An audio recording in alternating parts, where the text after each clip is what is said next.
know what I mean. Oriental poison.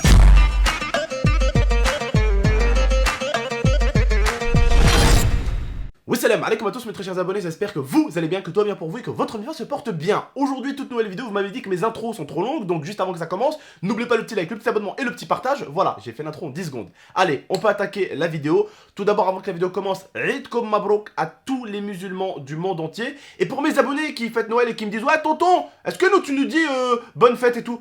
J'ai toujours souhaité la bonne fête à tout le monde de la famille. Votre tonton n'a jamais oublié personne. Et vous savez pourquoi? Parce que peu importe ce que vous êtes, chrétien ou peu importe ce que vous êtes, vous avez toujours respecté ma religion et vous nous avez toujours souhaité à nous les musulmans Eid Kom Mabrouk. Et on se doit toujours de se souhaiter les uns aux autres nos fêtes respectivement, voilà, et se respecter les uns et les autres. Moi, j'aime quand vous respectez ma fête, donc je respecte les vôtres, c'est comme ça doit marcher dans les deux sens. Tu peux pas manquer de respect à quelqu'un et en espérant que lui te respecte de l'autre côté. Il faut se respecter mutuellement, et c'est pour ça que je souhaite toujours la bonne fête quand c'est Noël, quand c'est Pâques, je souhaite toujours la bonne fête aux gens. Donc ceux qui diraient le contraire, allez-y sur mon Twitter, vous allez vous taper la fête de Noël et vous verrez le jour de Noël si j'ai pas souhaité bonne fête à ceux qui fêtent Noël. Voilà. Bref la famille, aujourd'hui il y a eu un débat, une polémique sur mon Instagram parce que j'ai mis le mouton de Oussama. Vous avez vu Oussama, il avait un mouton donc assis, au calme, donc il était assis. J'ai mis cette petite vidéo pour vous souhaiter un Eid Kom Mabrouk sur mon Instagram. J'ai pris la vidéo d'Oussama où il montre son mouton tout simplement. Il était pas mort le mouton, il était en vie, il était posé au calme comme ça, en train de mâcher comme ça. Au calme le mouton il était, d'accord? Et j'ai pris cette petite vidéo en souhaitant Eid Kom Mabrouk à tous. Et forcément, tous les musulmans, tout le monde a bien réagi. Et certains, dans tout le monde, ont dit « Oh là là, pauvre bête, oh mon Dieu, les musulmans, nanani, nanana. » Alors, les musulmans déjà, quoi les musulmans? Quoi? Et quoi?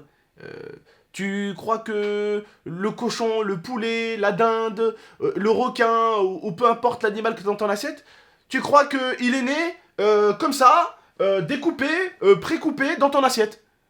C'est pas une pauvre bête ça. Alors, je vais vous expliquer un truc. C'est quelque chose de très religieux l'Aïd.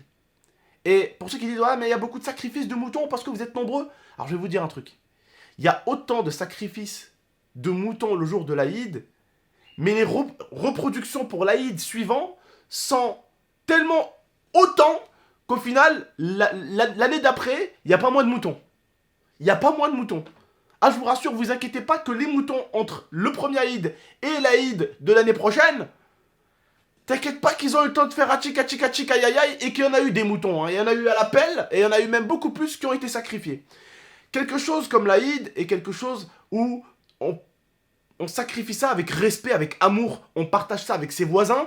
C'est un partage avec la famille. On tue pas une bête pour dire « Ah, c'est l'Aïd, on va découper du mouton. Wouh !» Non, oh.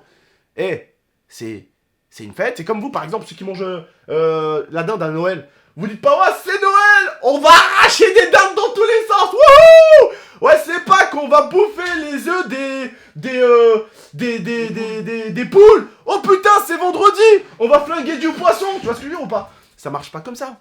Ça marche pas comme ça. Quand à Noël vous faites ça, vous partagez une dinde de Noël, vous la partagez en famille, vous prenez un plaisir. Cette dinde-là, elle a été quand même tuée avec respect. Vos parents, quand ils la préparent, ou votre père ou votre mère, quand elle prépare la dinde, elle la prépare avec amour pour la famille, elle va partager avec les voisins. C'est de l'amour. C'est de l'amour, c'est du partage. Et pour ceux qui disent « Ouais, mais moi je suis vegan », je respecte que tu sois vegan. « Ouais, mais moi je suis gay », je respecte que tu sois gay. Je respecte tout le monde, même si des fois je suis pas d'accord pour certaines choses. Je suis pas d'accord pour certaines choses. Mais je respecte un minimum. Je fais pas du mal aux gens. Ça, comme on dit, bin hum ou bin moulehum. Entre eux et leur créateur, je suis personne. Voilà. Il y a juste des choses pour lesquelles je suis d'accord, des choses pour lesquelles je suis pas d'accord, mais les choses pour lesquelles je suis pas d'accord, je vais pas le dire aux autres pour les blesser. Je préfère les garder pour moi. Ferme ta gueule, garde-les pour toi. Je garde pour moi. Voilà. Donc les végans et tout, total respect, je vous respecte. Mais il ne faut pas oublier que nos ancêtres mangent de la viande depuis la nuit des temps. À l'époque, la chasse était quelque chose d'important pour survivre. Eh oui, parce qu'à l'époque, attention, hein, parce que peut-être que les végans, vous ne le savez pas, mais peut-être que vous le savez mieux que moi, mais il y a des fruits et des légumes qui sont là aujourd'hui qui n'étaient pas là avant. Hein, il y a des fruits et des légumes qui ont été créés par l'humain. Oui, par l'humain. Il y a des fruits qui ont été créés par l'humain. C'est des fruits, c'est des mélanges de fruits avec fruits, ça a ramené tel fruit. Attention. Et à l'époque, hein, des hommes préhistoriques et tout ça là, hein, faut pas croire qu'ils trouvaient les carottes râpées au carrefour du coin, hein. Ah non, bah au carrefour du coin, ils trouvaient une biche qui courait, il avait la dalle, et il avait un bébé et une femme à nourrir, alors allez, c'est parti, un cours derrière la biche. Donc voilà la famille, il faut que vous compreniez. Donc même les véganes et tout ça, bah, depuis la nuit des temps, vos ancêtres mangent de la viande. Avec respect, bien sûr. Le but est de traiter la viande avec respect, de toute façon, que ce soit la viande ou nous, on va tous partir un jour. De toute façon. On espère juste qu'on va partir au moins pour une bonne cause et pas pour de la merde. Et on espère au moins qu'on va passer une bonne vie, prendre soin de nos proches et partir tranquillement. Bah écoutez, voilà, la viande, elle est pas, et moi j'ai beaucoup d'amis, français, peu importe, portugais et tout, qui ils vont jamais à Carrefour pour acheter leur viande. Ils vont toujours chez les rebeux. Et pourquoi? Parce qu'ils savent que les viandes là-bas, elles sont contrôlées. Genre, moi, mon pote Sofiane, dans sa boucherie, lui, il sait comment c'est abattu, il sait parce qu'il surveille. Et lui-même, cette viande-là, il la mange. Donc t'inquiète pas que si c'est sa boucherie à lui, sa viande, il la mange lui-même, sa propre viande, t'inquiète pas que ça veut dire qu'elle est surveillée. Et surtout, nous, au niveau de trucs musulmans et tout, pour que ce soit bien fait dans les règles de l'art, c'est très surveillé. Donc c'est pour ça que même mon beau-frère aujourd'hui, hein, c'est un Français, hein, pure souche, eh ben, il mange que là-bas. Il me dit pourquoi? Il me dit parce que, frère, dans les abattoirs de Carrefour, Auchan et tout, c'est coupé, ça va vite, il y a beaucoup de personnes, donc forcément la viande, ça, direct, c'est des conneries comment c'est coupé. Donc il va à la boucherie halal parce qu'il sait que c'est surveillé, il sait que c'est contrôlé, tu vois, il sait que c'est, voilà, il y a des yeux partout. Parce que, ben, tu te manques, tu te fais allumer, direct. C'est rapide, parce que t'es surveillé, parce que c'est un énorme marché.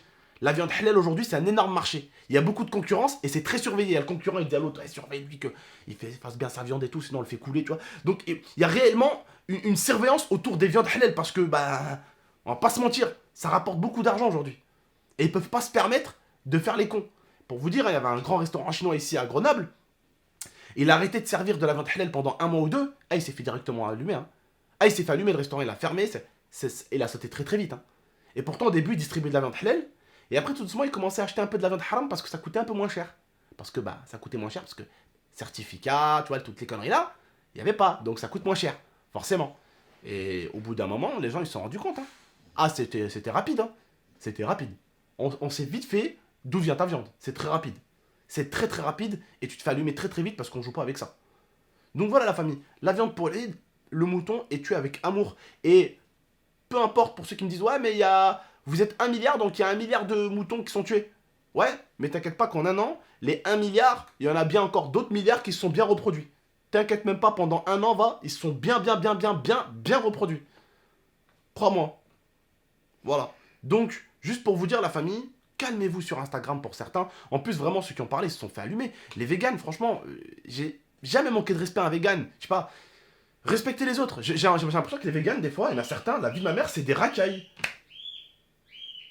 Désolé, c'est Rio qui est pas content. Bon, en tout cas, voilà. J'ai des animaux. Hein, j'ai 2 American Staff. J'ai Rio, c'est une perruche. Une énorme perruche à main. Voilà. J'ai 2 lapins en haut que j'ai pas mangé. Hein, c'est normal. Je les aime bien, c'est mes petits lapins. J'ai une tortue là-bas. D'accord. J'ai un petit poisson. J'ai, je crois, 2 lapins. 2 American Staff. Un Yorkshire. Un oiseau. Une tortue. Voilà, j'ai des poissons. Voilà, j'ai 7 animaux à la maison. Donc, c'est pas à moi que tu vas dire, ah, les animaux, nanani, nanana. Oh. Calme, voilà. Bref, la famille, Eid comme Mabrok à tous, bonne fête à tous. Et les véganes, n'oubliez pas que la viande, elle est mangée depuis la nuit des temps. Bien avant votre naissance, bien avant la naissance de votre père, bien avant la naissance de votre grand-mère, bien avant la naissance de votre arrière-grand-mère. À l'époque, tout le monde ne pouvait pas manger des fruits ou des légumes sains. Et vous vous rappelez bien du monde que c'était à une époque, hein, quand c'était la guerre et tout. Tu croyais que tu choisissais ce que tu mangeais? Ah, aujourd'hui, je vais me faire des betteraves au Carrefour d'à côté, je pense. Hein. Ça te dit de manger des petites carottes? Ça te dit? Ouais. Ah, tu veux des concombres avec ou pas? Ouais. Ah, j'irais bien me chercher un radis au Carrefour du coin, tiens. Eh, oh. Au bout d'un moment, les gars, on vient de loin, hein, d'accord? Les êtres humains, je parle pas de moi. Les êtres humains, on vient de loin. Et la viande a toujours fait partie de l'humanité, c'est vrai. C'est depuis la nuit des temps, frère. Donc c'est pas un mec qui est né en 2010 qui va changer la viande et qui va dire, ah, la viande, faut arrêter de manger de la viande, mangez tous des légumes, mangez tous des légumes. Calme-toi, mon frère. La viande se mange depuis la nuit des temps et c'est ce qui a fait notre survie depuis la nuit des temps. Après, pour moi, ceux qui maltraitent les animaux, mais Inch'Allah, je leur souhaite la pire mort au monde. J'aime les animaux et même si on doit sacrifier un animal, le tuer pour le manger, pour moi, il y a 2 choses qui m'importent. le respect de l'animal et bien le traiter au moment où on fait ça. C'est deux choses importantes pour moi. Le respect de la bête sacrifiée, c'est quelque chose d'énorme pour moi. Le respect pour la bête qui est sacrifiée, pour la bête que tu vas manger, tu vois. C'est très important.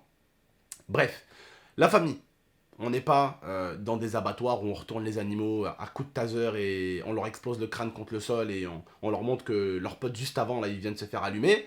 D'accord? On fait ça dignement, c'est familial. Les musulmans, pour nous, c'est un jour de partage, où on va partager avec nos voisins, où on va sacrifier la bête avec respect. Et attention, autre chose, pour les gens qui croient que n'importe quel musulman peut venir comme ça couper la tête du mouton, non. C'est avec respect, on récite des mots avant de tuer la bête pour la tuer avec respect, justement. Voilà, on la sacrifie avec respect. Nsemi ou bismillah, on dit bismillah avant de la sacrifier par respect. Il y a tout un respect qui se fait autour. C'est pas on attrape une bête, on lui met une balayette dans sa mère et on lui tranche. Non, la famille. Un minimum de respect, on a un minimum de respect pour les bêtes. Bref, prenez soin de vous et de la MIFA. Et pour ceux qui prennent les musulmans pour des je ne sais quoi, n'oubliez pas que la viande qui est dans votre assiette que vous mangez tout le temps, le blanc de poulet, tu crois qu'il est arrivé comme ça ou quoi? Bref, allez, on va arrêter là. Allez, prenez soin de vous et de la MIFA, très bientôt pour de prochaines vidéos. C'était GameX13 et prenez soin de vous et de la MIFA, Inch'Allah, et profitez du Eid avec votre famille. Salam la famille.